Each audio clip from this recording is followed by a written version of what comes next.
Blake is a busy, almost 8-year-old.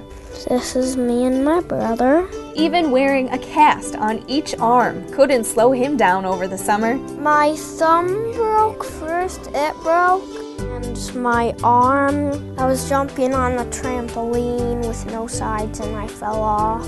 After each injury, Blake went to see hand and upper extremity specialist Dr. Suzanne Elton with Kansas City Bone and Joint Clinic. We looked at his thumb, and it was a fracture that would heal very nicely. We decided that it would heal very nicely with putting a cast on, and he was a brave little boy.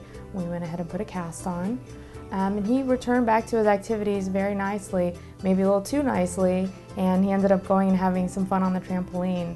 Less than a month later, and injured the other wrist. So unfortunately, we had to put a cast on both arms, which is tough for anyone, but he had just such a great spirit and a great attitude and a great family to help him through it.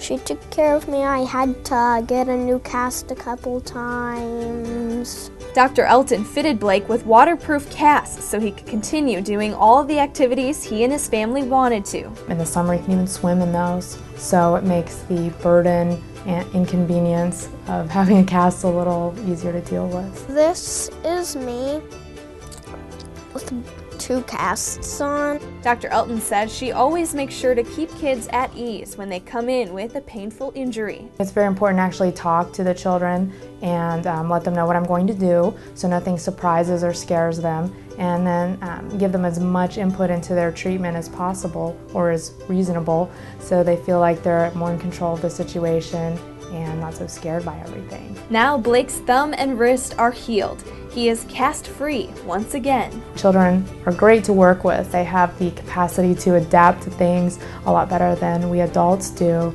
and he adapted quite nicely. She's a good doctor because she fixed my bones. For more information on Dr. Suzanne Elton or to schedule an appointment, call 913-381-5225 or visit kcbj.com.